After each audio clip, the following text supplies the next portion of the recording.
如果有一天你在加密货币交易所像买比特币一样，能够随时买卖特斯拉的链上股票，那么美国华尔街会炸，美国证监会交易所、券商和做市商之间一场金融大地震已经在酝酿。今天我要讲的不是投机炒币，而是美国证券市场的底层逻辑，可能真的要被上链重构了。最近，美国证券交易委员会 SEC 和交易所行业机构正在探讨一套前所未有的框架，让股票代币化，在区块链上交易和结算。通俗点说，就是未来呢，你可能不需要开证券账户，也不用等美股开盘，只要有一个合规的钱包，就能在加密交易平台上24小时随时买卖特斯拉、英伟达这些的链上份额。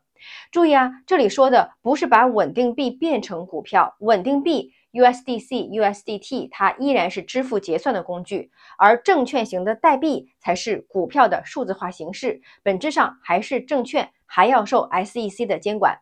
举个例子，未来你可能会看到一个叫做 Tokenized Tesla Share 的代币，那背后呢，托管机构就会号称真实拥有特斯拉的股票，区块链上发行等量的代币，一枚等于一股，那你买到的是特斯拉股票的链上版本。这就意味着呀，交易时间就变成了24小时1周7天的全天候，你可以直接用稳定币比特币来结算。全球投资者的准入门槛大幅降低，一部手机就能够持有美股。当然，要实现这件事呢，技术和监管都需要时间。美国清算系统目前还是 T+1的，股东权利包括投票分红，如何在链上执行，现在呢仍是未解的难题。但是方向已经明确了。这个消息一出啊，华尔街知名的做市商 Citadel 首先慌了。你要知道 ，Citadel 在华尔街最赚钱的生意是什么？做市套利。什么意思呢？你看这个 ETF 的净值每天只更新一次，如果 ETF 的市价和成分股出现了价差，那 Citadel 它就能够靠拆篮子套利，轻松的无风险赚钱。再加上合法的裸卖空、流动性优先等权利，他们几乎就是华尔街的印钞机。但是，一旦股票代币化了，那交易变成链上的实时交易，价格偏差套利的空间就会被大幅的压缩，时间差的优势彻底消失。7乘24小时的交易，他们就玩不转了。做市机制呢，就会从 Citadel 独占变成链上的 AMM 加专业做市并存的混合模式。这当然不是 Citadel 会一夜倒下，但是他们赖以生存的那条护城河正在被区块链慢慢的侵蚀。他们已经提交给 SEC 的意见书里，当然明确的反对啊，理由是流动性啦、监管风险啦等等。但是说白了，他们其实怕的是自己的金饭碗要被砸了。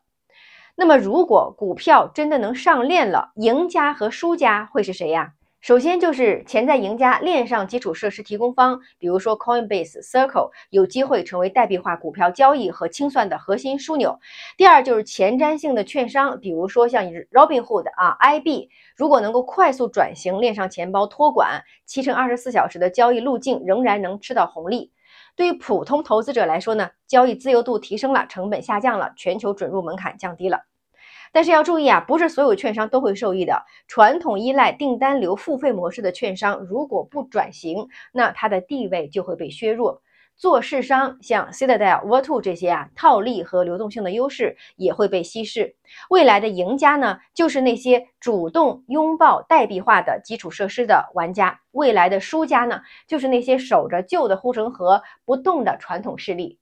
那么，比特币和证券代币真正的革命在哪里？比特币被币圈称作是数字黄金，它的价值在于稀缺性和储值性，但它呢并不真正改造金融市场的底层逻辑。而证券代币化就不同了，它代表的是股票、债券等真实资产的数字化，涉及清算、结算、股东权利、监管架构，是一次系统性的重构。那么投资者该如何布局呢？首先，提前布局基础设施的赢家。就像90年代互联网兴起的时候，最大的赢家呢，不是用互联网的人，而是搭建互联网高速公路的公司。股票代币化这一波也是一样。目前全球在这个方向上最靠前的，主要就是 Coinbase。它作为美国最大的合规加密交易所，一旦 SEC 放行 Tokenized Equities， 那它是最有可能承接交易和清算的链上纳斯达克。那还有就是 Circle 了，它是 USDC 的发行方，它负责稳定币的支付和清算，是未来链上股票的支付血管。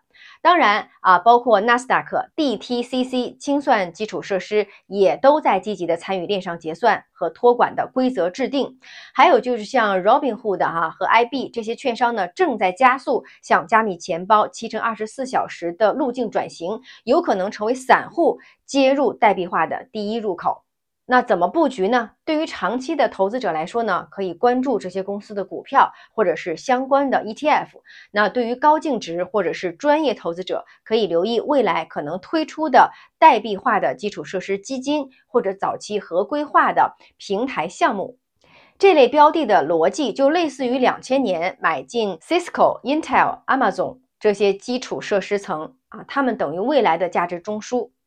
第二，就是我们要重新审视券商和做市商的商业模式的一个变迁。这波趋势对于券商和像 Citadel 这样的做市商来说呢，既是威胁也是机会。传统的订单流付费模式呢将被削弱，但是谁能率先完成链上化转型，那么就有可能在新的体系当中呢重新获得定价权。相反，如果你现在重仓了 Citadel、Vertu 这些依赖套利空间的商业模式的公司，那未来呢可能就会面对结构性的压缩了。所以对于像 Robinhood、IB 这些具备转型潜力的券商，我们可以中长期的关注。对于纯靠流动性套利的做市商公司呢，不要用过去的利润模型去评估他们未来的价值。换句话说，这现在是券商行业的 iPhone 时刻，一旦基础设施升级了，那旧的格局可能会被彻底重写。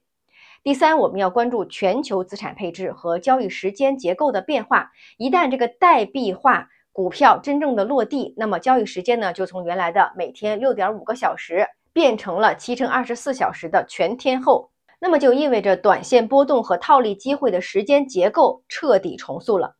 全球投资者准入门槛的降低，意味着不用特意去开美股账户了，只要你有合规的钱包，就能够参与美股投资。这对于亚洲、欧洲的资本流向呢，会是一个重大的变量。还有就是 ETF 和主动基金的套利模型会被重写，代币化可能会催生新一代的指数产品，流动性池式的 ETF、链上结算基金等新型的投资工具。所以对于我们资产配置的启示来说呀，就是长线投资者可以开始关注跨时区交易和链上流动性池的衍生机会。那对于美股 ETF 的仓位配置逻辑呢，也要逐渐进入24小时交易加链上清算的波动机制。对于高净值投资者来说呢，这波趋势可能会催生一类全新的链上投资顾问、理财或者基金产品的模式，大家可以提前熟悉和观察。这就是看懂背后的真正含义。所以当我说如果能比别人早看懂这一点，未来的投资和资产配置的格局将会完全不同。那其实真正的意思是，你可以比别人更早的卡位基础设施层的赢家，更早的调整对券商做市商的估值逻辑的判断，也能够提前设计自己的全球资产配置和交易节奏，为未来的7乘24小时代币化市场做好准备。这次美国的 SEC 正在推动证券代币化加链上交易的监管讨论。Citadel 的垄断模式正在被挑战，传统的券商、交易所、做市商、投资者之间正在形成一场新的利益重组。如果你能比别人早一点看懂这一点，那未来的投资和资产配置格局将会完全不同。我是苏涵，我们下期见。